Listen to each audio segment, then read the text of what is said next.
delaying action, all three alternatives included birth control, sterilization, forced if necessary, and the introduction of deadly microbes to control or slow the growth of the Earth's population. AIDS is only one result of these plans.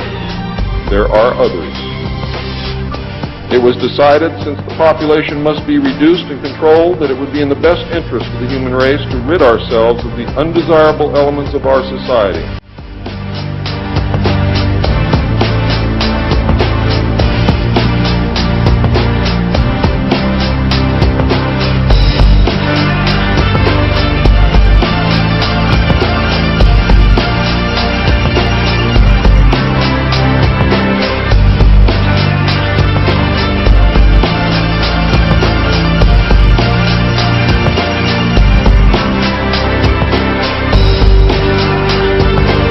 Could a strange substance found by a Southwest Arkansas man be part of a government test?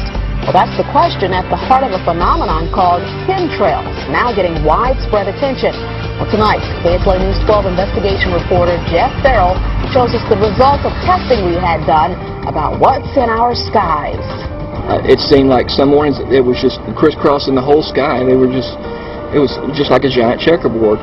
Bill Nichols snapped several photos of the strange clouds from his home in Stamps, Arkansas. They begin as normal contrails from a jet engine, but do not fade away like a normal contrail. Soon after, he saw particles in the air.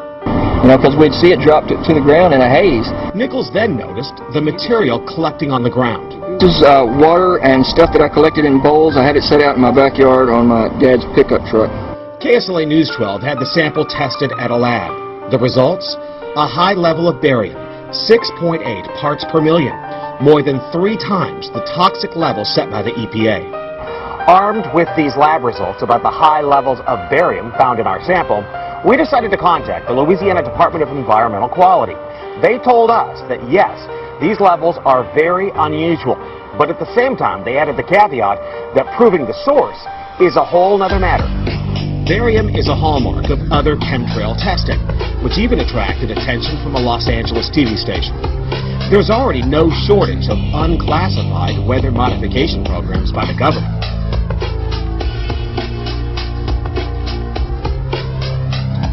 But those who fear chemtrails could be secret biological or chemical testing on the public point to the 1977 Senate hearings in particular, which confirmed 239 populated areas had been contaminated with biological agents between 1949 and 1969. Later, the 1994 Rockefeller Report concluded hundreds of thousands of military personnel were also subjected to secret biological experiments over the last 60 years. But could secret testing be underway yet again? I'd rather it be something inert and benign, something that's, not causing any damage, but I'd like to know what it is. KSLA News 12 discovered chemtrails are even mentioned by name in the initial draft of House Bill 2977 back in 2001 under the Space Preservation Act. But the military denies any such program exists. Jeff Farrell, KSLA News 12 reporting. And it turns out until 9 years ago, the government had the right under U.S. law to conduct secret testing on the American public under specific conditions. Only a public outcry repealed part of that law, with some exception. Now, Jeff's report mentioned high levels of barium linked to those alleged chemtrails. We wanted to find out exactly what effects barium has on the body.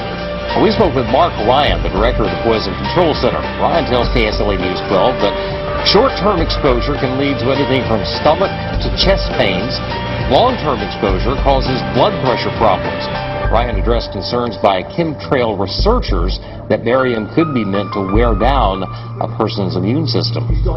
Anything that causes ill effects in the body long-term, chronically, is going to affect your ability because it's constantly working on the body. So from that aspect, yeah, it's a potential. Ryan says he's conducted research on his own about secret government testing on the public, but he's still a bit skeptical about the alleged chemtrails, at least at the moment, because the Poison Control Center has seen no calls about exposure to barium.